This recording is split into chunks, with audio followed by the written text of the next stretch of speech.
యేసుక్రీస్తు అతి పరిశుద్ధ నామములో మరొక మారు మీ అందరికీ నా హృదయపూర్వక వందనాలు చెల్లిస్తూ ఉన్నాను.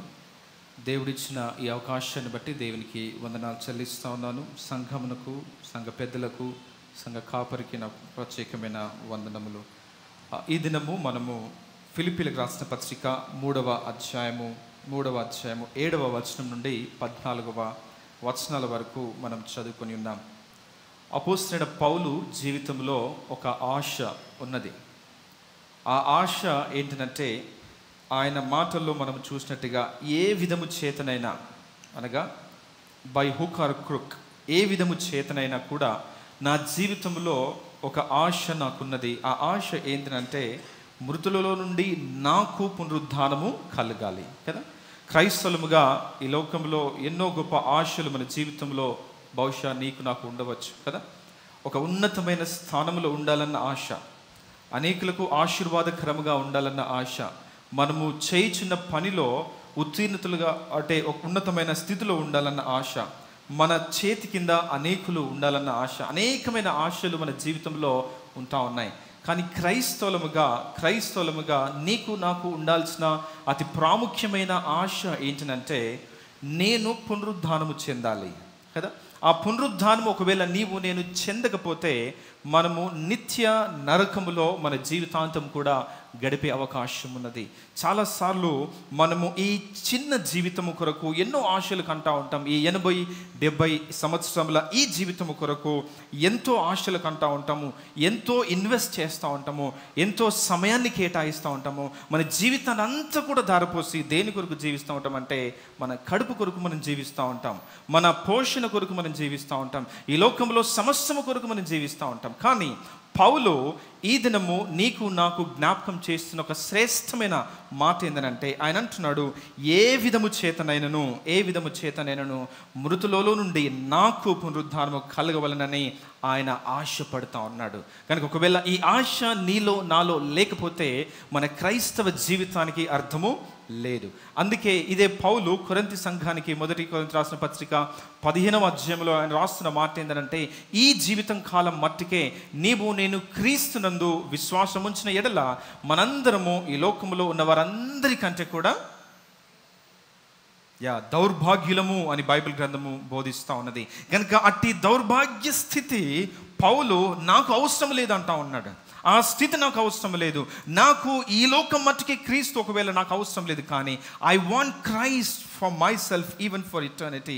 యుగములు నాకు క్రీస్తు కావాలి, యుగములు నేను ఆయనతో ఉండాలి, యుగములు ఆయన సహవాసము నాకు కావాలి అని ఒక నిజమైన క్రైస్తవుడిగా పౌలు ఆశపడుతూ ఉన్నాడు, అతిశయపడుతూ ఉన్నాడు.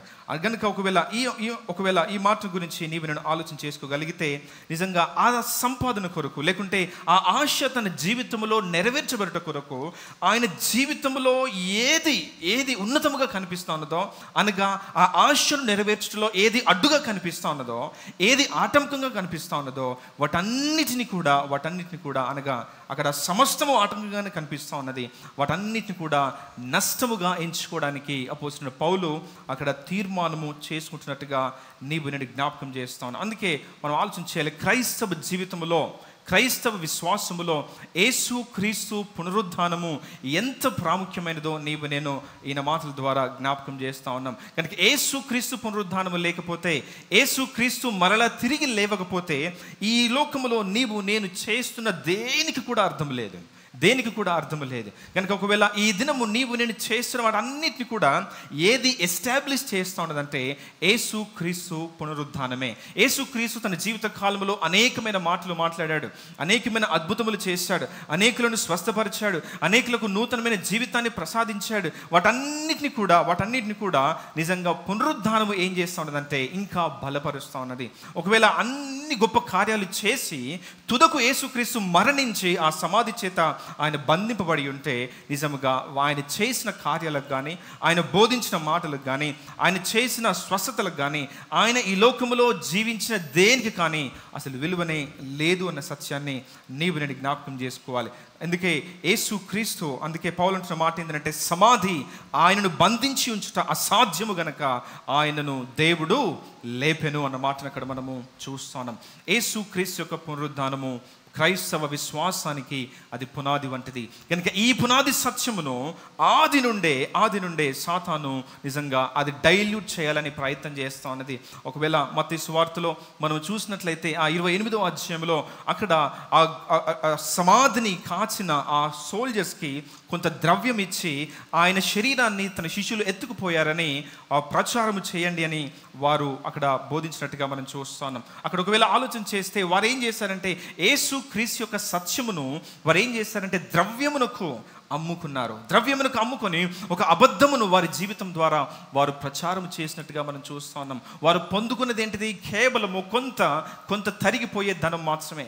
ఈ దినము చాలాసార్లు మనం కూడా ఒకవేళ అటువంటి పరిస్థితులు ఉండవచ్చు. ఏ రీతిగానంటే కొన్ని ఈ లోకపరమైన ఆశల కొరకు, కొన్ని ఈ లోకపరమైన అవసరతల కొరకు, ఈ లోకపరమైన అనేకమైన విధానాలు మన జీవితంలో తీర్చబడినట్లు మనం ఏం చేస్తా ఉన్నామంటే క్రీస్తును అనేక సార్లు తాకట్టు పెడతా ఉన్నాము. క్రీస్తు సత్యమును అది అసత్యముగా అనేకులకు నీవు నేను బోధిస్తా ఉన్నాము. ఇది కూడా చేయవచ్చు అని బహుశా నీవు నేను అనుమతిస్తా ఉన్నాము. ఎందుకంటే అది మనకు లాభమును చేకూర్చదు కాబట్టి. నిజంగా ఒకవేళ సాతాను అనేకులను ఈ రీతిగా వాడుకున్నది. ఆది నుండే యేసు క్రీస్తు తిరిగి లేవలేదు అని అది నిరూపించడానికి ప్రయత్నము చేస్తూనే ఉంటున్నట్టుగా మనం చూస్తా ఉన్నాం. నేటి కాలంలో ఒకవేళ ఒక దైవజనుడు ఒకవేళ ఇంతకు ముందుకు ఆయన నిజంగా ఒక గొప్ప నాస్తికుడిగా ఆయన పేరు గాంచిన వాడు ఫ్రాంక్ మారిసన్ అనే ఒక వ్యక్తి ఆయన జీవితంలో ఒక తీర్మానం చేసుకున్నాడు పౌలు వలె. ఆయన తీర్మానం ఏంటంటే యేసు క్రీస్తు తిరిగి లేవలేదు, అది నేను నిరూపిస్తాను. యేసుక్రీస్తు తిరిగి లేవలేదని ఏ విధము చేత నేను నిరూపిస్తానని ఆయన ఏం చేశాడంటే ఆయన అనేకమైన కోణాల నుండి యేసుక్రీస్తు పునరుద్ధానాన్ని ఏం చేశాడు? రీసెర్చ్ చేయడం ప్రారంభించాడు. ఆ రీసెర్చ్ చేయడం ప్రారంభించి ఆయన చివరికి ఆయన కనుగొన్న సత్యం ఏంటంటే ఏ విధము చేత నేను అది సత్యమే అని ఆయన జీవితంలో ఆయన కనుగొన్నాడు. అందుకే ఆయన ఒక పుస్తకం రాశాడు. ఆ పుస్తకం పేరు ఏంటంటే హూ మూవ్ ద స్టోన్. ఆ ద్వారము సమాధి మీద ఉంచబడిన ఆ రాతిని ఎవరు పొరలించారు అని ఒక క్వశ్చన్ మార్క్తో ఒక పుస్తకం రాశాడు. ఒక విడ్డూరమైన విషయం ఏంటంటే ఆ పుస్తకానికి ఫోర్వర్డ్ రాసిన వాడు కూడా ఒక నాస్తికుడే. న్యూయార్క్ టైమ్స్ అనే ఒక పత్రికకు ఆయన విలేకరిగా పనిచేస్తున్న ఒక గొప్ప పేరుగాంచిన వ్యక్తి లీ స్ట్రాబెల్ అనే వ్యక్తి. ఆయన జీవితంలో గొప్ప నాస్తికుడు. అసలు యేసు క్రీస్తే లేడని బోధించిన వాడు. యేసుక్రీస్తు అసలు క్రైస్తవ్యము అది అసలు వాస్తవంగా అది లేదు అని అనేకులకు బోధించి అనేకమైన ఆర్టికల్స్ న్యూయార్క్ టైమ్స్లో ఆయన పబ్లిష్ చేసిన వ్యక్తి. ఆ వ్యక్తి ఈ పుస్తకానికి ఫోర్వర్డ్ రాస్తా ఉన్నాడు. ఈ వ్యక్తి కూడా తన జీవిత కాలంలో ఆయన నిరూపించిన సత్యం ఏంటంటే యేసుక్రీస్తు తిరిగి లేచాడు.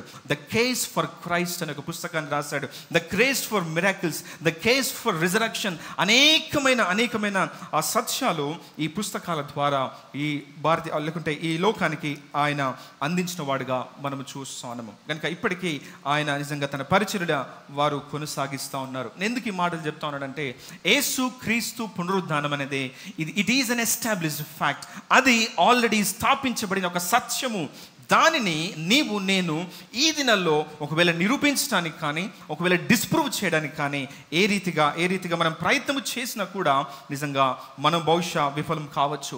కానీ ఒకవేళ మనం ఆలోచన చేసినట్లయితే యేసుక్రీస్తు అంటున్న మాట ఏంటంటే ఒకవేళ చూడక నమ్మిన మీరందరూ కూడా ధన్యులు అని దేవుని వాక్యములో ఆయన ప్రకటిస్తూ ఉన్నాడు. కనుక ఒకవేళ ఆ పునరుద్ధానుడైన యేసుక్రీస్తును బహుశా భౌతికముగా నీవు నేను చూడకపోవచ్చు, ఆ కాలంలో నీవు నేను బ్రతికి ఉండకపోవచ్చు, కానీ by faith we see that Christ is risen. By faith we experience him. By faith on a daily basis we see him. ప్రతి దినము ఆయన నీవు నేను మనము చూస్తూనే ఉంటున్నాం అన్న సత్యాన్ని జ్ఞాపకము చేసుకోవాలి. కనుక ఈ దినము ఒకవేళ నీవు నేను జ్ఞాపకము ఒక చిన్న అంశం మీద మనం ఆలోచన చేసి మన సమయాన్ని మన వాక్య భాగంను నేను ముగిస్తాను. ఒకవేళ మనం ఆలోచన చేసినట్లయితే ఈ పునరుద్ధానము అనేక జీవితాలను మార్చేసింది కదా. ఒకవేళ మనము పునరుద్ధానం యొక్క గొప్ప ప్రూఫ్స్ ఏంటంటే ఒకవేళ మనం ఒక అధ్యయనం చేసామనుకో, చాలాసార్లు మనం ఏం చెప్తాము, యెరూషలేముకి వెళ్ళండి ఇంకా ఖాళీ సమాధి ఉన్నది అని మనం చెప్తూ ఉంటాం. అనేకమైన ప్రూఫ్స్ మనము యేసుక్రీస్తు తిరిగి లేచాడు అని ఇవ్వడానికి మనం ప్రయత్నం చేస్తూ ఉంటాం. కానీ వాటన్నిటికంటే కూడా అతి ప్రాముఖ్యమైన ప్రూఫ్ ఏంటంటే శిష్యుల జీవితాలు మార్చబడ్డాయి కదా. శిష్యుల జీవితాలు అందరి కూడా మార్చబడ్డాయి. ఒకవేళ యేసుక్రీస్తు పునరుద్ధానం కంటే ముందు శిష్యులు ఏ రీతిగా ఉన్నారో, యేసుక్రీస్తు తిరిగి లేచిన తర్వాత ఏ రీతిగా ఉన్నారో నీవు నేను చూడవచ్చు. మార్చబడిన వారి జీవితాలే యేసుక్రీస్తు తిరిగి లేచాడు అనడానికి గొప్ప రుజువుగా ఈరోజు ఉంటా ఉన్నది. కనుక ఒకవేళ నీ గురించి నా గురించి ఆలోచన చేస్తే కూడా యేసుక్రీస్తు మన జీవితంలో లేనప్పుడు మన ఇష్టానుసారంగా మనం జీవించేవాడము, మన ఇష్టానుసారంగా మన ఆలోచన ప్రకారం మనం జీవించాము. కానీ యేసుక్రీస్తు మన జీవితంలోనికి వచ్చిన తర్వాత మన ఉద్దేశమును మార్చాడు, మన వైఖరిని మార్చాడు, మన మాట తీరును మార్చాడు, మన డ్రెస్సింగ్ సెన్స్ని మార్చాడు, మన సహవాసమును మార్చాడు, మన జీవితంలో సమస్తమును ఏం చేశాడంటే ఒక యూటర్న్లోనికి నిన్ను నన్ను నడిపించాడు. అది ఒక మనిషి శక్తి వలన జరిగిన కార్యము కాదు. ఈ దినము ఒక మనిషి మారాలంటే నిజంగా ఆ వ్యక్తి ఎంత ప్రయత్నం చేసినా కూడా, ఎంత మారాలని ప్రయత్నం చేసినా కూడా ఆ వ్యక్తి వల్ల కావడం లేదు. ఈరోజు క్రైస్తవ్యము, ఈరోజు క్రైస్తవ సత్యము వ్యభిచారులను మారుస్తూ ఉన్నది. ఈరోజు క్రైస్తవ సత్యము హంతకులను మారుస్తూ ఉన్నది. ఈరోజు క్రైస్తవ సత్యము అనగా క్రీస్తు అనేక మంది క్రిమినల్స్ని యేసు క్రీస్తు కొరకు నిలబెడతా ఉన్నది. ఒకవేళ ఐఎస్ వారిని కూడా అనేక మంది తాలిబాన్లో ఉన్నవారు కూడా ఈ దినము క్రీస్తు కొరకు నిలబడగలుగుతా ఉన్నారంటే వారి జీవితాన్ని మార్చింది ఈ లోకము కాదు.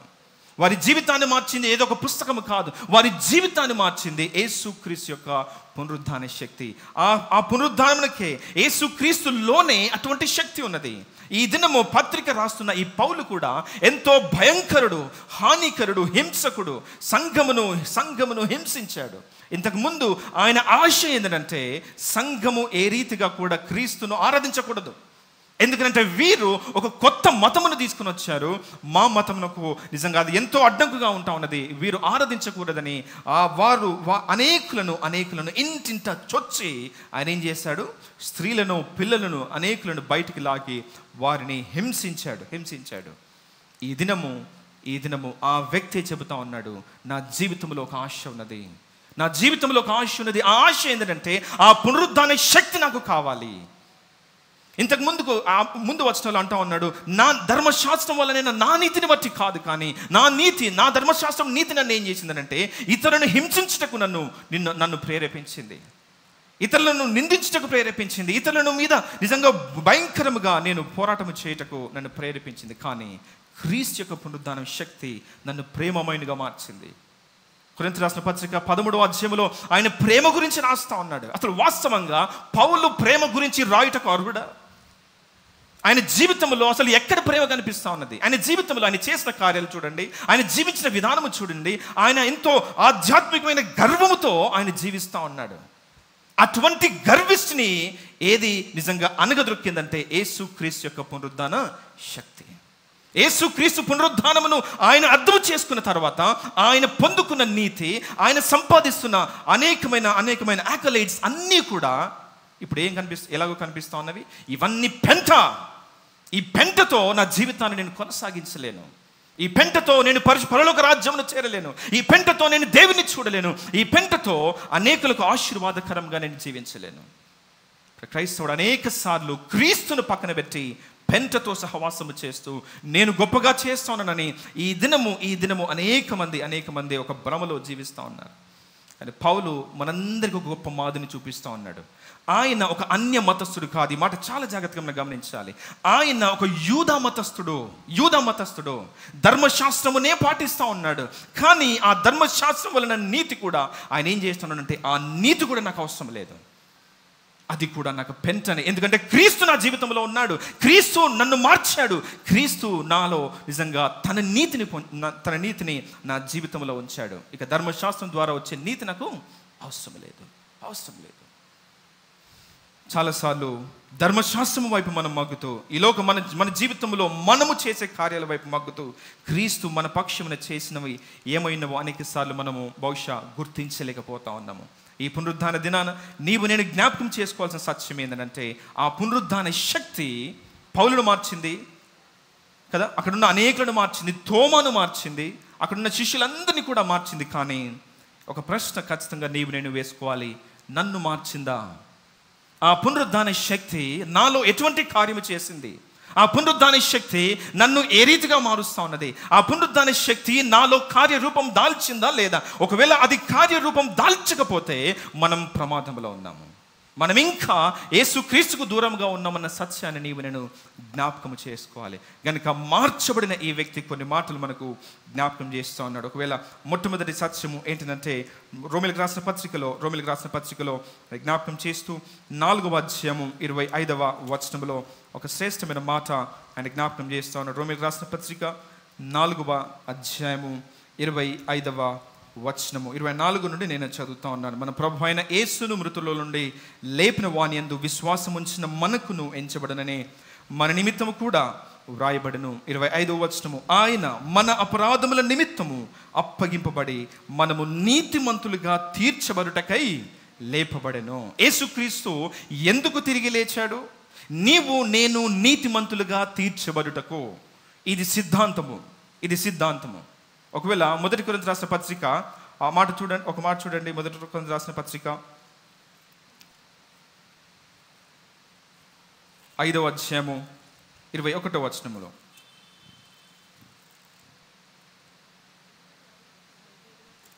రెండవ కొరింథీ 5వ అధ్యాయం 21వ వచనంలో దాని యొక్క ప్రాక్టికల్ అప్లికేషన్ ఆయన చెప్తా ఉన్నాడు. 20వ వచనం నుంచి చదువుతా ఉన్నాడు చూడండి. కావున దేవుడు మన ద్వారా వేడుకున్నట్టుగా మేము క్రీస్తుకు రాయబారులమై దేవునితో సమాధానపరుడని క్రీస్తు పక్షమున మిమ్మల్ని బతిమాలుకొంచున్నాం. ఎందుకనగా మనం ఆయన యందు దేవుని నీతి అగునట్లు పాపమెరుగని ఆయనను మన కోసము పాపముగా చేసెను.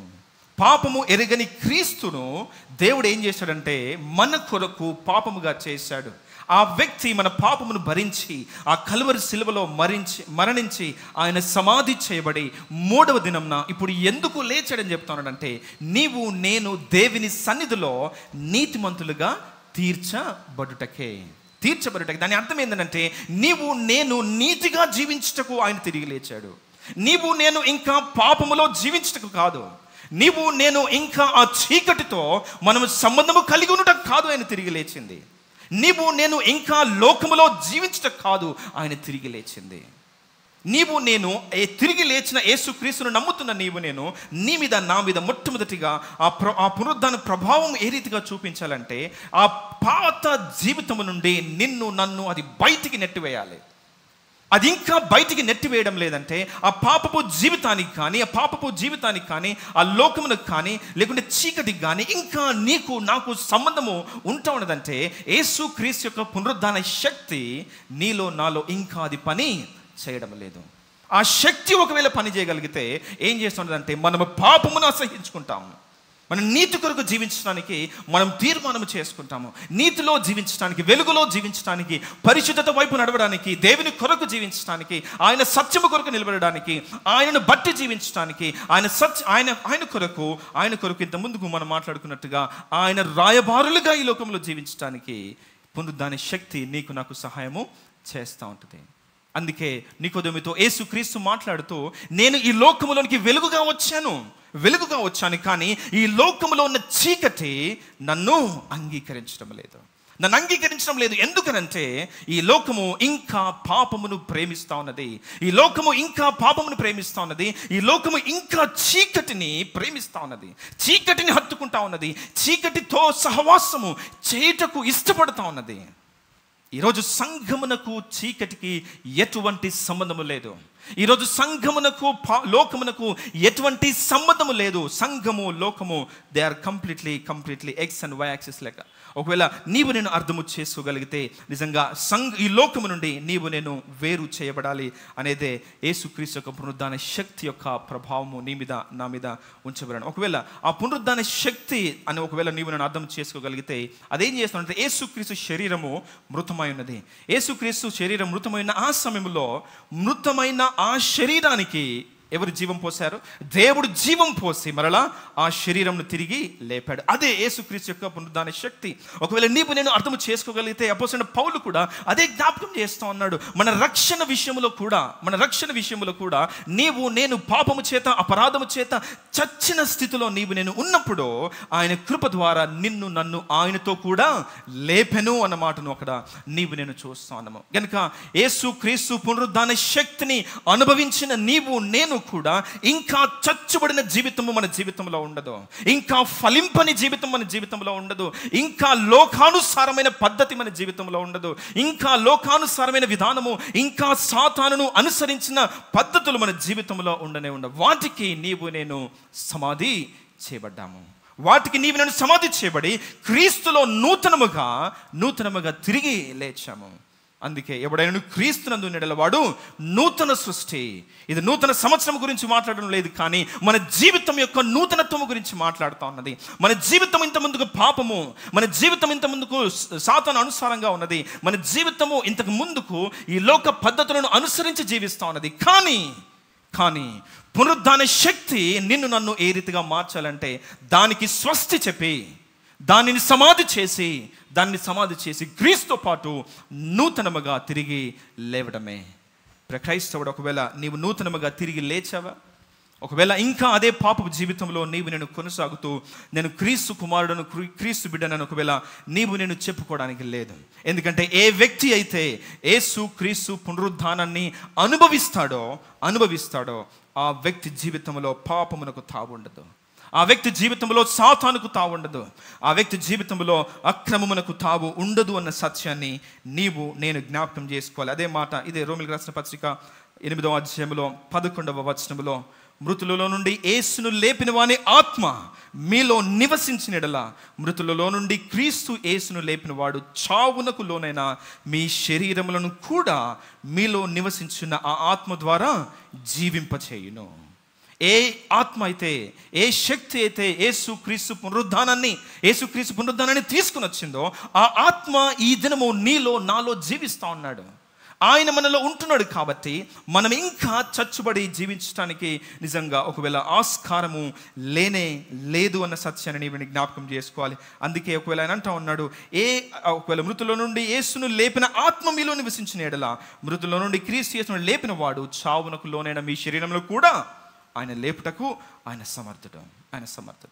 ఒకవేళ ఇంకా నీవు నేను ఆ పాపంలో ఉండడానికి వీలు లేదు అని ఆయన జ్ఞాపకం చేస్తాను. రోమీయులకు రాసిన పత్రిక అదే 6వ అధ్యాయంలో 4వ వచనంలో కూడా ఇదే మాటను జ్ఞాపకం చేస్తాను. కాబట్టి తండ్రి మహిమ వలన క్రీస్తు మృతులలో నుండి ఎలాగూ లేపబడెనో అలాగే, ఈ మాట చాలా ప్రాముఖ్యమైనది, అలాగే మనమును నూతన జీవం పొందిన వారమై నడుచుకున్నట్లు మన యేసుక్రీస్తు యొక్క మరణ పునరుద్ధానంలో ఏకీభవై మనం ఉంటా ఉన్నాము అని జ్ఞాపకం చేస్తూ ఉన్నాడు.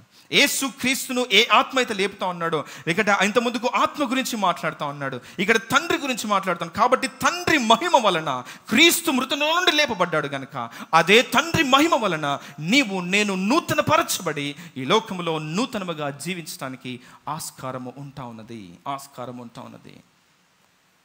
మనం ఒకటే ప్రశ్న వేసుకోవాలి, పౌలు జీవితాన్ని మార్చింది దేవునికి వందనాలు.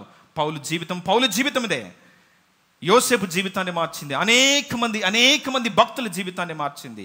అది నన్ను మార్చకపోతే నేను ప్రమాదంలో ఉన్నాను. నేను ఇంకా పాపములో ఉంటే నేను ఇంకా ఆ పాపపు లెక్క నేను ఖచ్చితంగా ఒక దినము అప్పచెప్పాలి అన్న సత్యాన్ని నీవు నేను జ్ఞాపకం చేసుకోవాలి. ఈ పునరుద్ధాన దినాన దేవుడు నాకు జ్ఞాపకం చేసే మాట ఏంటంటే, ఏదైనా ఇంకా చీకటి విషయాలు నిన్ను నన్ను ఒకవేళ అది బంధించి ఉన్నట్లయితే ఖచ్చితంగా ప్రభు పాదముల యొద్దకు తీసుకుని వచ్చి, ప్రభువా నీ పునరుద్ధాన శక్తిని బట్టి నాకు విడుదలను దయచేయని ఒకవేళ నీవు నేను ప్రార్థన చేయగలిగితే ఆయన విడుదలను ఖచ్చితంగా దయచేస్తాడు. ఎందుకంటే ఆయన శక్తి కింద ఏ శక్తి కూడా ఖచ్చితంగా పని చేయదు అన్న సత్యమును నీవు నేను జ్ఞాపకము చేసుకోవాలి అన్న సత్యాన్ని నీవు జ్ఞాపకం చేయాలి. ఒకవేళ మనం ఆలోచన చేసుకోగలిగితే మొట్టమొదటి సత్యమును మనం చూస్తూ ఉన్నాం, యేసుక్రీస్తు యొక్క పునరుద్ధానము నా రక్షణకు అది పునాది. నేను ఎందుకు రక్షింపబడ్డాను, ఏ రీతిగా రక్షింపబడ్డాను అని ఒకవేళ ఆలోచన చేసుకోగలిగితే యేసుక్రీస్తును బట్టియే ఈ దినము నేను రక్షింపబడ్డాను. యేసుక్రీస్తును బట్టియే ఈ లోకంలో నేను పాపమునకు చచ్చి క్రీస్తు కొరకు నేను జీవించి ఈ లోకంలో జీవిస్తూ ఉన్నానన్న సత్యాన్ని మనం జ్ఞాపకం చేసుకోవాలి. త్వరగా ఒకవేళ రెండవ సత్యాన్ని మనం జ్ఞాపకం చేసుకోగలిగితే, యేసుక్రీస్తు పునరుద్ధానము నాపై ఏ ప్రభావం చూపిస్తూ ఉన్నదంటే నాకు జయ జీవితమును అందిస్తూ ఉన్నది. రక్షింపబడ్డ తర్వాత అందరి క్రైస్తవులలో ఖచ్చితంగా ఒక పోరాటం ఉంటుంది. ఆ పోరాటం ఏంటంటే మంచి చేయాలన్న ఆశ కదా. పాపం చేయాలని ఎవరికైనా ఆశ ఉంటుందా? అందరం మంచి చేయాలని ఆశపడతా ఉంటాం కదా. ఒకవేళ పౌలు యొక్క అనుభవం ఆయన జ్ఞాపకం చేస్తున్నాడు. చూడండి ఒక మాట, 7వ రోమీయులకు రాసిన పత్రిక 7వ అధ్యాయము రోమీయులకు రాసిన పత్రిక 7వ అధ్యాయంలో ఒకవేళ 18వ వచనం చదువుతున్నాడు. నా యందు అనగా నా శరీరమందు మంచిది ఏది నివసింపదని నేను ఎరుగుదును. మేలైనది చేయవలనని కోరిక నాకు కలుగుచున్నది కానీ దానిని చేయుట నాకు కలుగుట లేదు. నేను చేయగోరు మేలు చేయక చేయగోరని కీడును నేను చేయుచున్నాను అని అపోస్తలుడైన పౌలు చెప్తా ఉన్నాడు. ఇది మనందరి అనుభవం కూడా కదా. ఒకవేళ చాలాసార్లు మనము తప్పు బహుశా చేస్తూ ఉన్నాము, కానీ మనము తప్పు చేయాలన్న ఆశ మనకు లేదు. కానీ అనేక సార్లు మన బలహీనతను బట్టి బహుశా నీవు నేను పాపంలో పడిపోతా ఉన్నామేమో, బహుశా నీవు నేను దేవునికి విరుద్ధముగా జీవిస్తూ ఉన్నామేమో. కానీ అపోస్తలుడైన పౌలు కూడా అదే అంటా ఉన్నాడు, నాకు మంచి చేయాలని ఆశ ఉన్నది, నీతిగా బ్రతకాలని ఆశ ఉన్నది కదా. నూతన సంవత్సరంలో ఎన్నిసార్లు మనము ఎన్నో తీర్మానాలు చేసుకోలేదు. ఈ సంవత్సరంలో ఏ తీర్మానాలు చేసుకున్నాం బహుశా అవి గుర్తున్నాయా మనకి? చాలామంది బహుశా మరిచిపోయా ఉంటాం ఏ తీర్మానాలు చేసుకున్నాము. అంటే మనిషి యొక్క బలహీనత అది, మనిషి యొక్క బలహీనత అనేది. మనము రక్షింపబడ్డను, ఇంకా మన జీవితంలో ఒక పాప నియమము అది ఉన్నది కాబట్టి ఆ పాప నియమమును బట్టి మనము చెయ్యకూడని పనులు ఈ లోకంలో చేయడానికి అది సాతాను నిన్ను నన్ను అది ప్రేరేపిస్తూ ఉన్నది. కానీ యేసుక్రీస్తు పునరుద్ధానము ద్వారా నీకు నాకు లభిస్తున్న అతి ప్రాముఖ్యమైన ప్రివిలేజ్ ఏంటంటే అటువంటి శక్తిని కూడా, అటువంటి పాపపు నియమమును కూడా నీవు నేను జయించి ఆయన కొరకు పరిశుద్ధముగా జీవించగలము. ఒకవేళ మనం ఆలోచన చేసుకోగలిగితే దానియేలు జీవితాన్ని ఆయన పరిశుద్ధముగా ఏ రీతిగా కాపాడుకోగలిగాడు, యోసేపు జీవితంలో ఆలోచన చేస్తే ఆయన పరిశుద్ధముగా ఆయన జీవితాన్ని ఏ రీతిగా కాపాడుకోగలిగాడు. దేవుని సహాయం లేకుండా, దేవుని శక్తి లేకుండా నిజముగా ఆయన వారి జీవితాలలో ఆ కార్యాలు వారు చేసి ఉండేవారు కాదు. అందుకే దానియేలు ఒక చక్కని మాటను రాస్తా ఉన్నాడు, దేవుణ్ణి ఎరుగువారు బలము కలిగి గొప్ప కార్యములు చేస్తారు. దేవుని తెలుసుకోలేని వారు బలహీనులై నీచమైన కార్యాలు చేస్తారు అని దాని యొక్క అర్థము కూడా. కనుక దేవుని ఎరిగిన నీవు నేను బలము కలిగి గొప్ప కార్యములు చేయుటకు ఈ దినము ఎవరు నాకు సహాయం చేస్తారంటే యేసుక్రీస్తు యొక్క పునరుద్ధాన శక్తి అన్న సత్యాన్ని నీవు నేను జ్ఞాపకము చేసుకోవాలి. కనుక ఒకవేళ మనం ఆలోచన చేసుకోగలిగితే ఇక్కడ ఒకవేళ హోషే గ్రంథములో కూడా ఇదే మాట మనకు జ్ఞాపకం చేస్తాను. ఒకవేళ ఇశ్రాయేలు ప్రజలు చాలా భయంకరమైన పరిస్థితి ఈ హోషే గ్రంథంలో మనం చూస్తూ ఉన్నాం. వారు తెలిసి దేవునికి అయిష్టముగా తెలిసి దేవునికి విరుద్ధముగా గొప్ప గొప్ప పనులు వారు చేస్తూ ఉన్నారు. అయినప్పటికీ దేవుని విశేషమైన కనికరము ఆ ప్రజల మీద ఎంతో మెండుగా ఉన్నట్టుగా ఈ హోషే గ్రంథము మనకు జ్ఞాపకం చేస్తూ ఉన్నది. ఒకవేళ 13వ అధ్యాయంలో 14వ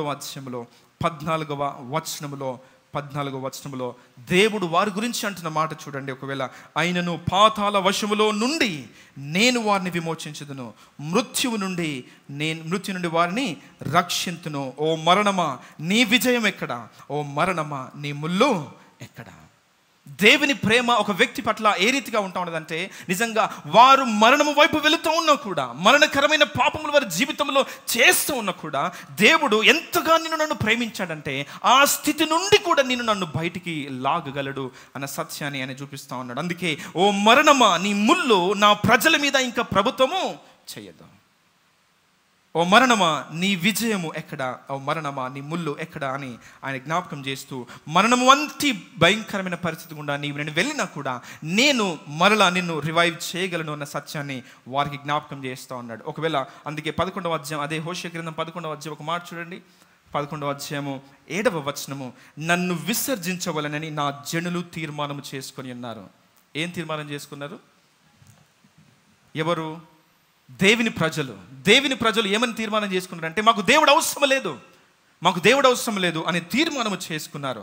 వారు తీర్మానం చేసుకున్నారు, మహోన్నతుని తట్టు చూడవలనని ప్రవక్తలు పిలిచినను చూచుటకు ఎవడునూ యత్నము చేయడు.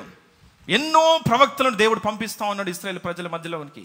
పంపించి అయ్యా నా వైపు తిరగండి అని సారికి ప్రయత్నం చేసినా కూడా తిరగలేదు. ఎవరు కూడా తిరగలేదు అని చెప్తా ఉన్నాడు. ఎఫ్రాయిము నేనెట్లు నిన్ను విడిచిపెట్టదును, ఇశ్రాయేలు నేను నిన్ను ఎట్లు విసర్జించుదును, అద్మాను వలె నిన్ను ఎట్లు చేతును, నెబోయిము వలె నేనెట్లు నీకు ఎట్లు చేతును. నా మనస్సు మారినది, సహింప లేకుండా నా యంతరంగము మండుచున్నది.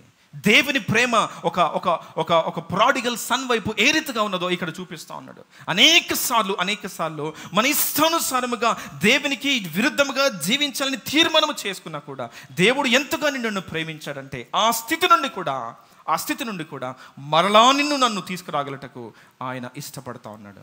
ఎందుకనంటే ఆయన పునరుద్ధాన శక్తిని బట్టి ఇశ్రాయేలు ప్రజలతో అంటా ఉన్నాడు, ఓ ఎఫ్రాయిము, నేను ఎట్లు నిన్ను మరచుదును, ఎట్లు నిన్ను, నీ కొరకు నేను ప్రాణం పెట్టాను కదా, నీ కొరకు నేను ఆ కల్వరి సిలువలో సమస్తమును ధారపోసాను కదా, ఈ యుగములు నీవు నాతో కూడా ఉండాలని కదా సమస్తమును చేశాను. కానీ ఇప్పుడు నువ్వు పడిపోతా ఉన్నప్పుడు, ఇప్పుడు నువ్వు దారి తప్పిపోతా ఉన్నప్పుడు నేనెట్లు నిన్ను మర్చిపోవాలి?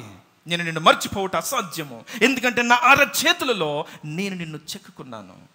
నువ్వు మరణము వైపు పరిగెత్తినా కూడా మరణపు ముళ్ళను విరిచి నిన్ను నేను సంపాదించుకున్నట్టు. అందుకే ఇదే హోషేయ గ్రంథము 2వ అధ్యాయంలో ఒకవేళ చాలాసార్లు మనము ఎంగేజ్మెంట్ సమయాల్లో ఈ మాట మనం చదువుతూ ఉంటాం. 2వ అధ్యాయం 19వ వచనంలో, నీవు నిత్యము నాకుండునట్లు నేను నీతిని బట్టి తీర్పు తీర్చడం వలనను దయా దాక్షిణ్యములు చూపడం వలనను నిన్ను ప్రధానము చేసుకుంటాను. ఏ రీతిగా ఉండాలని? నిత్యము నేను ఆయన సన్నిధిలో ఉండాలని యేసుక్రీస్తు ఏం చేస్తున్నాడంటే నన్ను ప్రదానము చేసుకుంటున్నాడు. ఆయన ప్రేమ అంత ఉన్నతమైనది. ఆ రీతిగా నేను ఆయనతో ఉండాలని ఆయన మరణమును కూడా నీ కొరకు నా కొరకు జయించిన వాడుగా నేను చూస్తా ఉన్నాము. అందుకే ఈ దినము నేను కూడా మరణమును జయించగలము. నేను కూడా మరణము వంటి పరిస్థితులను నేను జయించగలము. అదే పౌలు 1 కొరింథీ రాసిన పత్రిక ఇదే మాటను, హోషేయ మాటనే ఆయన జ్ఞాపకం చేస్తూ మాట్లాడుతూ ఉన్నాడు. ఓ మరణమా, నీ ముల్లు ఎక్కడా? క్రైస్తవులమైన నీ మీద నా మీద ఆ ప్రభుత్వము ఉండదు. అందుకే ఒకవేళ రోమీయులకు రాసిన పత్రిక 8వ అధ్యాయంలో, కాబట్టి ఇప్పుడు క్రీస్తు యేసునందు వారికి ఏ శిక్ష విధే లేదు, క్రీస్తు యేసునందు జీవమునిచ్చు ఆత్మ యొక్క నియమము, ఈ మాట జాగ్రత్తగా వినండి, ఆత్మ యొక్క నియమము పాప మరణముల నియమము నుండి నన్ను విడిపించెను. ఈ దినము ఆ పాపము మరణము అన్న నియమము నన్ను ఏలుతా ఉన్నదని బహుశా నన్ను అనుకుంటా ఉన్నట్లయితే, యేసుక్రీస్తు యొక్క పునరుద్ధానము అది ఏం చేస్తా ఉన్నదంటే ఆ పాప మరణము నుండి కూడా, ఆ శాప మరణం నుండి కూడా, ఆ నియమం నుండి కూడా నన్ను ఏం చేస్తా ఉన్నది? విజయవంతునిగా ముందుకు తీసుకెళ్ళడానికి ఉంటా ఉన్నది. అందుకే ఆ మాటను ఆయన జ్ఞాపకము చేస్తూ ఉన్నాడు. అదే రోమీయులకు రాసిన పత్రిక 8వ అధ్యాయం 11వ వచనంలో మనం చూసాం. 13వ వచనంలో కూడా, మీరు శరీరానుసారంగా ప్రవర్తించిన చావలసిన వారు ఎందురు, కానీ ఆత్మ చేత శరీర క్రియలను చంపినడల జీవింతురు. మన ఆత్మ చేత శరీర క్రియలను చంపడానికి మనకి ఎక్కడిది అధికారము? ఎక్కడిది ఆ శక్తి? మన శక్తి కాదు, అది యేసుక్రీస్తు యొక్క పునరుద్ధాన శక్తి. ఇప్పుడు నాకు ఏం చేస్తున్నదంటే, నా జీవితంలో ఏదైతే నన్ను లోపరుచుకుంటా ఉన్నదో, ఏ పాపమైతే నన్ను లోపరుచుకుంటా ఉన్నదో, ఏ మరణమైతే నన్ను లోపరుచుకుంటా ఉన్నదో, దాన్ని జయించుటకు ఇప్పుడు ఏం చేస్తూ ఉన్నది? యేసుక్రీస్తు యొక్క పునరుద్ధాన శక్తి నాకు సహాయం చేస్తూ ఉన్నది. దేవుని సన్నిధిలో నేను నిలబడి, ప్రభువా నేను బలహీనుని గనుక నేను పాపం చేశానని నేను అనడానికి కూడా లేదు. ఎందుకంటే ఆయన పునరుద్ధాన శక్తిని అనుభవించిన నేను ఖచ్చితంగా ఎటువంటి పాపమునైనా ఈ లోకంలో నేను జయించుటకు ఆ శక్తిని దేవుడు అనుగ్రహిస్తూ ఉంటాడు. చాలాసార్లు మనం పాపం చేస్తూ పాపంలో కొనసాగుతూ దానికి ముల్లు అని ఒక పేరు పెడతాం కదా. ఏం పేరు? ముల్లు. పౌలుకు ముల్లు ఉన్నది కదా, నాకు ఇది ముల్లు. పౌలుకు అది ఉన్నది కదా, నాకు ఇది అని దాన్ని మనం సారికి చేయడానికి ప్రయత్నం చేస్తూ చివరికి ఏం చేస్తామంటే, యేసుక్రీస్తు కృప ఉన్నది కదా, పౌలుకు ఉన్న ముళ్ళు అది పాపము కాదు. పౌలుకున్న ముళ్ళు అది ఒక బలహీనత, ఆయన జీవితంలో ఒక అస్వస్థత కావచ్చు, ఆయన జీవితంలో ఒక అసమర్థత కావచ్చు, కానీ అది పాపము కానే కాదు అన్న సత్యాన్ని నేను జ్ఞాపకం చేసుకోవాలి. ఈరోజు యేసుక్రీస్తు సన్నిధిలో నిలబడి, ప్రభువా ఒకవేళ నన్ను రక్షించావు, కానీ ఇంకా పాప స్వభావం నాలో ఉన్నది కాబట్టి నేను పాపం చేశానని నిజంగా ఒకవేళ నేను ధైర్యముగా ఆయనతో మనం చెప్పలేము. ఒకవేళ ఎందుకు నేను మాట చెప్తున్నానంటే, రోమీయులకు రాసిన పత్రిక 7వ అధ్యాయంలో చివరిగా కంక్లూజన్ ఆయన ఇస్తూ అంటున్న మాట 24వ వచనంలో, అయ్యో నేనెంత దౌర్భాగ్యుడను, ఇట్టి మరణమునకు లోనగు శరీరం నుండి నన్ను ఎవడు విడిపించగలడు? ఎవడు విడిపిస్తాడు? ఈ పాపపు ఓ ప్రభుత్వం నుండి, మరణపు ప్రభుత్వం నుండి నన్ను విడిపించగలవాడు ఎవడు ఈ లోకంలో అంటే, 25వ వచనంలో ఆయన అంటా ఉన్నాడు, మన ప్రభు అయిన యేసుక్రీస్తు ద్వారా దేవునికి కృతజ్ఞతాస్తుతులు నేను చెల్లిస్తాను. ఎందుకంటే యేసుక్రీస్తు ద్వారా, ఈ మాట చాలా జాగ్రత్తగా వినాలి, యేసుక్రీస్తు ద్వారా మన జీవితంలో ఉన్న మన ఇష్టమైన పాపమును కూడా నేను జయించవచ్చు. నువ్వు ప్రేమిస్తున్నావు కాబట్టి దాన్ని ఉండనిస్తా ఉన్నావు. ఆ చీకటిని నువ్వు ఇష్టపడుతున్నావు కాబట్టి ఉండనిస్తా ఉన్నావు. కానీ ఎప్పుడైతే యేసు క్రీస్తు యొక్క పునరుద్ధాన శక్తిని ఒకవేళ నీవు నేను ఆశ్రయిస్తే ఏ పాపమును కూడా మన జీవితంలో తావు ఉండదు, ఏ పాపాన్ని కూడా తావు ఉండదు. అందుకే పౌలు, ఇది నా దౌర్భాగ్యమైన పరిస్థితియే, కానీ there is a solution for this. నా దౌర్భాగ్యమైన పరిస్థితి ఏంటంటే మంచి చేయాలన్న ఆశ ఉన్నది, చేయలేకపోతున్నాను. ఆలోచన ఉంటా ఉన్నది, దాన్ని ఆచరణలో పెట్టలేకపోతా ఉన్నాను. ఇది దౌర్భాగ్యమైన పరిస్థితి. కానీ మనం ఇంకా దౌర్భాగ్యము కాదు, ఎందుకంటే యేసుక్రీస్తు మరణాన్ని తిరిగి జయించాడు, లేచి జయించాడు. కాబట్టి ఆ శక్తిని ఆశ్రయించిన నీవు నేను ఈ పాపమును కూడా మన జీవితంలో జయించుటకు ఆయన ఏం చేస్తా ఉన్నాడు? శక్తిని ఆయన ప్రసాదిస్తూ ఉన్నాడు అన్న సత్యాన్ని నీవు నేను జ్ఞాపకం చేసుకోవాలి. అందుకే మొదటి కొరింథీయులకు రాసిన పత్రిక 10వ అధ్యాయం 13వ వచనంలో ఆయన అంటున్న మాట ఏంటంటే, మనము సహించినంతనే దేవుడు ఇస్తాడు కదా. ఒకవేళ మనము సహించిన దానికంటే ఎక్కువగా దేవుడు మనకిచ్చి ఆయన మనల్ని ఇబ్బంది పెట్టాడు. దాని నుండి తప్పించుకుని ఒక మార్గమును కూడా ఇస్తానంటా ఉన్నాడు. ఒకవేళ అందుకే దేవుని సన్నిధిలో మనము నిరుత్తరులము అంటా ఉన్నా కదా. దేవుని సన్నిధికి వెళ్ళి నేను ఆ క్వశ్చన్ అడుగుతా, ఈ క్వశ్చన్ అడుగుతా, దేవా ఎందుకింది అని చాలాసార్లు అనేక మంది అనుకుంటా ఉంటారు. కానీ ఆయన సన్నిధిలోనికి వెళ్ళిన తర్వాత మనం నోరు కూడా తెరవలేము. ఆయనను చూసినప్పుడు, ఆయన మహిమను చూసినప్పుడు, ఆయన పరిశుద్ధతను చూసినప్పుడు ఒకవేళ తెరిచినా కూడా మనల్ని మనము చీ అని అనుకోవడం తప్ప మన జీవితంలో ఏది కూడా చేయడానికి ఉండదు. ఇంత పరిశుద్ధమైన దేవుణ్ణి నేను ఎట్లు అమ్మివేశాను, ఎట్లు తాకట్టు పెట్టాను, ఎట్లు ఈయనను పక్కన పెట్టి ఈ లోకానుసారముగా జీవించానని నన్ను నేను ఏం చేసుకుంటానంటే నన్ను నేను చీకొట్టుకోవడం తప్ప ఆయనను ఎదురించి ప్రశ్న అడిగేంత పరిశుద్ధత మనలో లేదు. అందుకే ఆయన అంటా ఉన్నాడు, మనకు ఎంత అవసరమో అంతే ఇస్తా ఉన్నాడు. మన ఎదుగుదల నిమిత్తము దాని నుండి తప్పించుకునే మార్గాన్ని కూడా ఇస్తా ఉన్నాడు. ఈ పునరుద్ధాన దినాన నీవు జ్ఞాపకం చేసుకోవాల్సిన సత్యం ఏంటంటే, నీ జీవితంలో, నా జీవితంలో, మనందరి జీవితంలో ఏ పాపమైతే నన్ను ఒకవేళ ఇంకా తన హస్తములో పెట్టుకుంటా ఉన్నదో దాని నుండి కూడా విడుదలను యేసుక్రీస్తు పునరుద్ధానం ద్వారా నీవు నేను పొందగలము అని జ్ఞాపకం చేస్తూ ఉన్నాడు. ఒకవేళ if we can bring that sin into the light of the gospel. ఒకవేళ మూడవ సత్యము నేను జ్ఞాపకం చేసి నేను ముగిస్తాను. మూడవ సత్యము ఒకవేళ ఏంటంటే, మొదటి సత్యము నా రక్షణకు యేసుక్రీస్తు పునరుద్ధానమే పునాది. రెండవదిగా నా యొక్క జయ జీవితంకు, ఈ లోకంలో నేను జయ జీవితం జీవించాలంటే యేసుక్రీస్తు పునరుద్ధానమే గొప్ప పునాది. తర్వాత నా నిరీక్షణకు కూడా యేసుక్రీస్తు పునరుద్ధానమే గొప్ప పునాది. ఒకవేళ మొదటి పేతురు రాసిన పత్రికలో ఆయన జ్ఞాపకం చేసిన ఒక మాట తీయండి. పేతురు రాసిన మొదటి పత్రిక మొదటి అధ్యాయము 3-4 వచనాలు కలిసి ఉన్నాయి. నేను చదువుతూ ఉన్నాను. మన ప్రభు అయిన యేసుక్రీస్తు తండ్రి అయిన దేవుడు స్తుతింపబడును గాక. మృతులలో నుండి యేసుక్రీస్తు తిరిగి లేచుట వలన జీవముతో కూడిన నిరీక్షణ మనకు కలుగునట్లు, అనగా అక్షయమైనదియు నిర్మలమైనదియు వాడబారనిదియునైన స్వాస్థ్యము మనకు కలుగునట్లు ఆయన తన విశేష కనికరము చొప్పున మనలను మరలా జన్మింపజేసును అని చెప్తా ఉన్నాడు. మూడవ సత్యం ఏంటంటే, నా నిరీక్షణకు ఈ దినము పునాది ఏంటంటే యేసుక్రీస్తు యొక్క పునరుద్ధానము. యేసుక్రీస్తు ఇంకా మరణంలో ఉంటూ ఒకవేళ ఆయన యేసుక్రీస్తు ఇంకా ఒకవేళ సమాధి చేయబడి ఉంటే నా జీవితంలో నేను నిరీక్షించుటకు ఈ లోకంలో ఏది కూడా ఉండదు. ఎందుకంటే నాకు నిరీక్షణ ఇచ్చిన వాడే, నాకు వాగ్దానము చేసిన వాడే, నాకు అనేకమైన సత్యాన్ని నా జీవితంలో తెలియజేసిన వాడే ఇంకా మరణించి ఉన్నాడు. కనుక ఆయనే తిరిగి లేవలేదు, నేను లేచుటకు ఆధారం ఎక్కడిది? ఇప్పుడు ఆయన తిరిగి లేచాడు కాబట్టి ఆయనను నమ్మిన నేను కూడా ఒక దినము తిరిగి లేస్తాను. అది నా నిరీక్షణ అన్న సత్యాన్ని నీవు నేను జ్ఞాపకం చేసుకోవాలి. అందుకే ఈ ఆయన మాట ఏంటంటే, అది జీవముతో కూడిన నిరీక్షణ. ఆ నిరీక్షణలో it is a lively hope. ఆ నిరీక్షణలో ఉన్న సత్యం ఏంటంటే, నేను జీవము కలవాడనై నేను ఒక దినము తిరిగి లేస్తాను అన్న సత్యాన్ని ఆయన జ్ఞాపకము చేస్తా ఉన్నాడు. అందుకే ఒకవేళ మార్తతో యేసుక్రీస్తు మాట్లాడుతూ మాట ఏంటంటే, యోహాను సువార్త 11వ అధ్యాయం 25వ వచనము, అందుకు యేసు, పునరుద్ధానమును జీవమును నేనే, నాయందు విశ్వాసముంచువాడు చనిపోయినను బ్రతికి నాయందు విశ్వాసముంచువాడు ఎన్నటికీ చనిపోడు. ఈ మాట నీవు నమ్ముతున్నావా?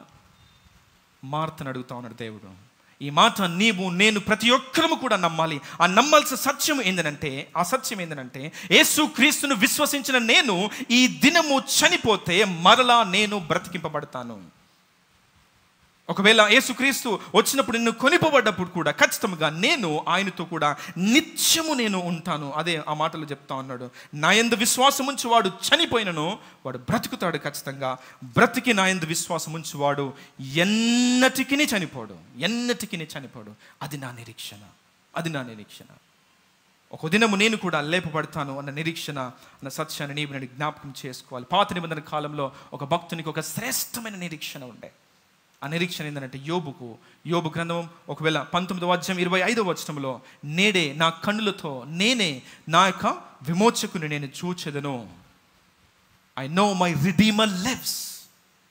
అంత్య దినమున నేను నా కన్నులతో నేను కళ్ళారా ఆయనను నేను చూస్తాను. ఇది మన నిరీక్షణ. యేసు క్రీస్తును చూడడమే మన జీవితంలో ఉన్న గొప్ప నిరీక్షణ అన్న సత్యాన్ని నీవు నేను జ్ఞాపకం చేసుకోవాలి. అదే యోబు కూడా జ్ఞాపకం చేస్తూ ఉన్నాడు. ఒకవేళ తీతుకు రాసిన పత్రికలో కూడా, అపోస్తలుడైన పౌలు తీతుకు రాసిన పత్రికలో కూడా అదే మాటను ఆయన జ్ఞాపకము చేస్తూ ఉన్నాడు. ఒకవేళ రెండవ అధ్యాయము ఒకవేళ 11వ వచనంలో, ఏలైనగా సమస్త మనుషులకు రక్షణకరమైన దేవుని కృప ప్రత్యక్షమై మనం భక్తిహీనతను ఇహలోక సంబంధమైన దురాశలను విసర్జించి శుభప్రదమైన నిరీక్షణ నిమిత్తము అనగా మహాదేవుడును మహారక్షకుడైన యేసుక్రీస్తు మహిమ యొక్క ప్రత్యక్షత కొరకు ఎదురు చూచుచు ఈ లోకంలో స్వస్థ బుద్ధితోనూ నీతితోనూ భక్తితోనూ బ్రతుకుచుండవలెనని మనకు బోధించుచున్నది. మన నిరీక్షణ శుభప్రదమైనది అని నేను జ్ఞాపకం చేస్తూ ఉన్నాడు. ఎందుకు? చాలాసార్లు మనం ఏమని నిరీక్షిస్తామంటే, ఈ సంవత్సరము మా కుటుంబంలో కొంత సమస్యలు ఉన్నాయి, వచ్చే సంవత్సరం సమస్యలన్నీ కూడా ఏం కావాలి? తీర్చబడాలి. ఇదే మన నిరీక్షణ కదా. కొందరికి ఒకవేళ అస్వస్థత ఉండవచ్చు, వారి జీవితంలో స్వస్థత పొందాలనే వారి జీవితంలో ఉన్న నిరీక్షణ. కొందరి జీవితంలో ప్రమోషన్ కొరకు ప్రార్థన చేస్తున్నారు కావచ్చు, ఆ ప్రమోషన్ రావడమే వారి జీవితంలో గొప్ప నిరీక్షణ. ఇవన్నీ కూడా లోకపరమైనవి. కానీ there is one blessed hope. ఒక శుభప్రదమైన నిరీక్షణ ఉన్నది. ఏంటంటే ఒక దినము ఆ సమాధి యేసుక్రీస్తును బంధించి ఉంచలేదు. ఆయన తిరిగి లేచాడు. లేవడం మాత్రమే కాదు, కానీ ఆయన ఒక దినము మేఘారూఢుడై రాబోతా ఉన్నాడు. ఆ వ్యక్తిని, ఆ క్రీస్తును ఏ వ్యక్తి కొరకైతే నేను దినదినము జీవిస్తూ ఉన్నానో, ఏ వ్యక్తి కొరకైతే ఈ లోకంలో నేను దినదినము చచ్చిపోతా ఉన్నానో, ఆ వ్యక్తిని నేను చూస్తాను. ఆ వ్యక్తితో నేను యుగములు జీవించబోతా ఉన్నాను. ఆ వ్యక్తితో సహవాసము నేను కలిగి ఉండబోతా ఉన్నాను. ఆ వ్యక్తిని నేను కనులారా చూడబోతా ఉన్నాను. యోబుకు ఈ నిరీక్షణ ఉన్నది. నేనే నా యొక్క విమోచకుని నేను చూస్తాను. యేసుక్రీస్తును చూడాలన్న ఆశ బహుశా చాలా మంది క్రైస్తవుల్లో చచ్చిపోయింది. ఈరోజు నిరీక్షణ మన జీవితంలో ఏమున్నదంటే, చనిపోయిన మా ప్రియులను చూస్తే సరిపోతుంది. యేసుక్రీస్తు మాకు అవసరం లేదు. ఒక మాట, యేసుక్రీస్తు వద్దకు ఆ శాస్త్రులు పరిసయ్యులు వచ్చి వరంచిన మాట ఏంటంటే, వారు ఒక ప్రశ్న వేస్తారు. ఆ ప్రశ్నకు సమాధానంగా యేసుక్రీస్తు అంటున్న మాట ఏంటంటే, పునరుద్ధాన దినమందు వివాహాలు చేయబడవు, ఒకవేళ బాంధవ్యాలు కూడా ఉండవు.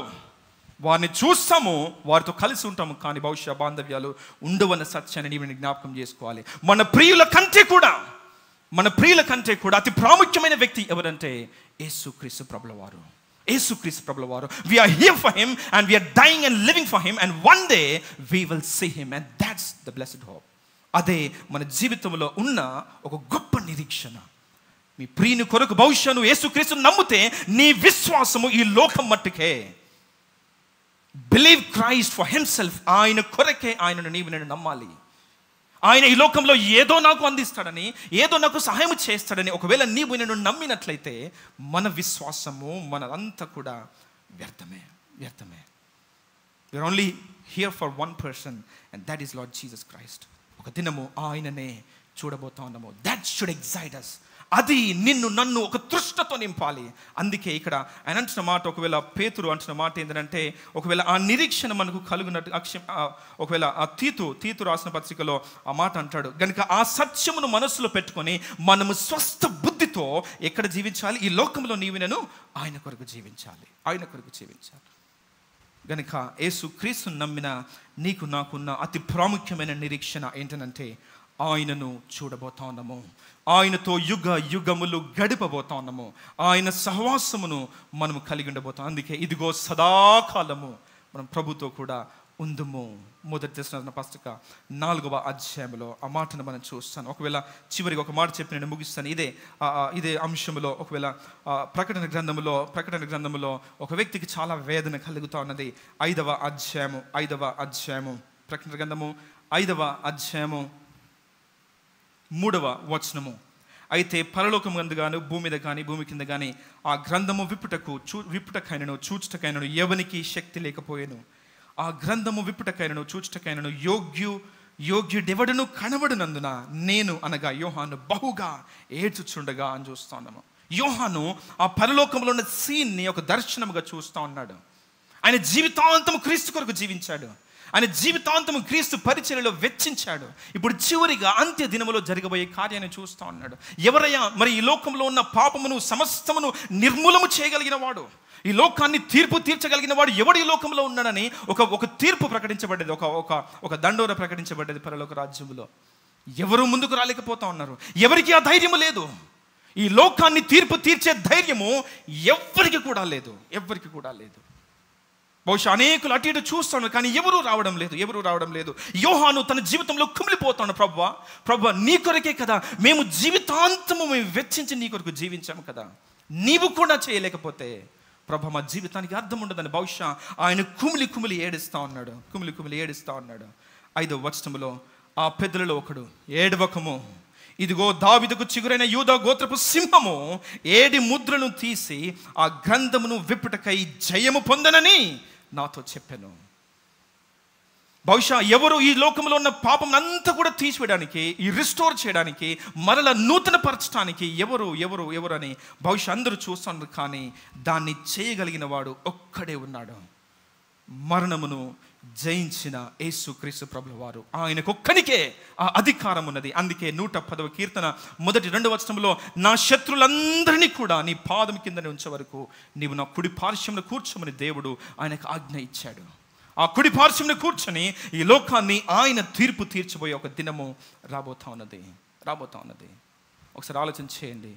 ఆ గొర్రెపిల్ల కేవలము కలువరి సిలువలో నీ పక్షంలో నా పక్షంలో లేడు. యుగములు నీ పక్షంలో నా పక్షంలో ఉండబోతా ఉన్నాడు. అందుకే ఆ శరీరం ఆ కింద వచనాలు మనం చదివితే అదిగో వధింపబడినట్టుండగా ఆ గొర్రెపిల్ల అక్కడ కనిపిస్తూ ఉన్నది. ఇంకా బడి ఉన్నట్టుగా ఎందుకు కనిపించాలంటే నిజంగా ఖచ్చితంగా నీ పక్షంన నా పక్షంన యుగములు ఉండబోయేవాడు యేసుక్రీస్తు ప్రభుల వారు మాత్రమే. ఈ సత్యాన్ని నీవు నన్ను జ్ఞాపకం చేసుకోవాలి. ఆయన తప్ప నీకు నాకు నిరీక్షణ లేదు. ఆయన తప్ప ఈ లోకానికి దిక్కు లేదు. ఈ లోకానికి ఎటువంటి నిరీక్షణ లేదు. ఈ లోకము మరలా నూతన పరచబడుటకు, ఈ లోకము తీర్పు పొందగలుగుటకు నిజంగా సహాయం చేయగలిగిన వాడు ఒక్కడే ఉన్నాడు. ఆయన యేసుక్రీస్తు ప్రభుల వారు. ఎందుకు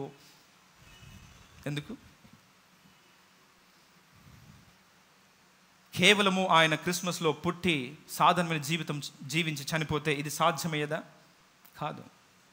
మనందరి కొరకు ఒక పరిశుద్ధమైన జీవితం జీవించి కల్వరి సిలువలో చనిపోయి సమాధి చేయబడి అక్కడితోనే తన చాప్టర్ క్లోజ్ అయితే ఇది సాధ్యమయ్యేదా? కాదు. ఆయన మరణమును తిరిగి జయించాడు కాబట్టి, జయించి తిరిగి లేచాడు కాబట్టి, ఆయన జయం పొందాడు కాబట్టి దావీదు చిగురును, యూదా గోత్రపు సింహము ఇంకా నీ పక్షమున నా పక్షమున ఇప్పుడు ఉన్నాడు, ఇంతకు ముందు ఉన్నాడు, ఇప్పుడు ఉన్నాడు, యుగములు ఆయన మన పక్షమున ఉండబోతా ఉన్నాడు. ఇంత ప్రాముఖ్యమైన వ్యక్తితో నీ సంబంధము ఏ రీతిగా ఉన్నది? సాధారణంగా ఈ లోకంలో ఉన్న వ్యక్తులు ఒకవేళ మనతో ఒక సత్సంబంధము లేకపోతే ఎంతో ప్రయాసపడతా ఉంటాం. యుగములో నిన్ను నన్ను ఏలే నీ ప్రభువు నా ప్రభుతో మన సహవాసము ఏ రీతిగా ఉన్నది అన్న సత్యాన్ని నీవు నేను జ్ఞాపకం చేసుకోవాలి. ఆయన తిరిగి లేచాడు గనుక నీ రక్షణకు నా రక్షణకు ఆయన పునరుద్ధానమే ఒక గొప్ప పునాది కనుక మనం ఇంకా పాపంలో ఉండడానికి వీలలేదు. మనము జయము పొందాలి. ఎలాగో నిరూపించాలి అని తిరిగి లేచాడని ఆ పాపమును జయించడం ద్వారా, నీ జీవితంలో నా జీవితంలో ఉన్న పాపమును జయించడం ద్వారా we need to project to the world that we belong to Christ. We belong to the person who has overcome the world. ఇంకా మనము బలహీనమైన ఆ సాతాను ప్రభుత్వం కింద లేము, కానీ విజయుడైన యేసుక్రీస్తు ప్రభుత్వం కింద ఉన్నాము. కాబట్టి మనము జయము పొందాలి. మన నిరీక్షణ కేవలము మన ప్రియులకు మాత్రమే కాదు. దయచేసి ఇది అర్థం చేసుకోండి. మన నిరీక్షణ ఒకటే క్రీస్తును చూడడము, క్రీస్తుతో యుగ యుగములు జీవించడము. ఎందుకంటే ఆయన మన పక్షంలో ఉన్నవాడు. He is our Emmanuel. మన పక్షమున యుగ యుగములు ఉండబోయే దేవుడు ఆయనే. ఒక్కసారి మన జీవితాలు ఆయనతో ఏ రీతిగా ఉన్నాయి మనం పరీక్ష చేసుకొని మనం ముందుకు కొనసాగుదాం. దయచేసి తల వంచండి. ప్రార్థన చేసుకుందాం. ప్రార్థన చేసుకునే ముందు ఒకసారి మనం ఆలోచన చేసిన విషయాలు జ్ఞాపకం చేసుకుందాం. ఆయన తిరిగి లేచాడు కాబట్టి ఈ దినము నీవు నేను రక్షింపబడ్డాము. మన రక్షణకు కారకుడు ఆయనే. ఇంకా ఒకవేళ దేవుని మందిరములో కూర్చొని యేసు క్రీస్తు యొక్క రక్షణ అనుభవించకుండా ఒకవేళ నీవు ఇక్కడ ఉంటే ఖచ్చితంగా నీ అంతా నా అంతా ఒకవేళ ఆ స్థితిలో ఒకవేళ నేనున్నా కూడా ఎవరు కూడా అంత దౌర్భాగ్యులమైన పరిస్థితిలో ఎవరు కూడా ఉండరు అని జ్ఞాపకం చేసుకోవాలి. రక్షింపబడి ఇంకా పాపములో జీవిస్తూ, ఇంకా లోకములో జీవిస్తూ, పాపపు ప్రభుత్వము కింద జీవిస్తూ ఆయనకు ఒకవేళ దూరంగా ఉన్నట్లయితే ఈ దినము ఆ పునరుద్ధాన శక్తిని ఆశ్రయించమని ప్రభువు ప్రాధేయపడతా అన్నాడు. ఏదో లభిస్తుందని, ఏదో భౌతికపరమైన విషయాలు లభిస్తామని బహుశా ఒకవేళ ఈ లోకంలో నీవు నేను కొనసాగుతూ ఉంటే దానికంటే ప్రాముఖ్యమైన వాడు క్రీస్తే అని యేసుక్రీస్తు తిరిగి లేవడం ద్వారా నీకు నాకు జ్ఞాపకం చేస్తూ ఉన్నాడు. లోకం వైపు, పరిస్థితుల వైపు, లోక ఆశల వైపు ఒకవేళ నీవు నిరీక్షణ ఉంచి నీవు జీవిస్తూ ఉన్నట్లయితే యేసుక్రీస్తే మన నిరీక్షణ అనే సత్యాన్ని మరొక మారు జ్ఞాపకం చేసుకొని ఆయన సన్నిధిలో మనం ఒప్పుకొని మనం ముందుకు కొనసాగుదాం. పరిశుద్ధుడానికి వందనాలు, సర్వోన్నతుడానికి స్తోత్రాలు చెల్లిస్తున్నాము తండ్రి. ప్రభా, నీవు ఇంకా సమాధిలో లేవు, మేము ఉండకుండా సహాయం చేయండి. సమాధిని గెలిచిన నీతో ప్రభా తండ్రి మిమ్మల్ని నడుచుటకు సహాయం చేయండి. ప్రభా, ఒకవేళ మాలో ఇంకా ఎవరైనాను ఇటువంటి పాపములో, అంధకారంలో, బంధకములలో ఒకవేళ ఉన్నట్లయితే అతి ప్రతి బంధకము నుండి ప్రభా నీ పునరుద్ధాన శక్తి ద్వారా మీరే విడిపించవలసిందిగా ప్రాధేయపడతా ఉన్నాము తండ్రి. మీరే బలపరచండి, నీ శక్తి చేత నింపండి.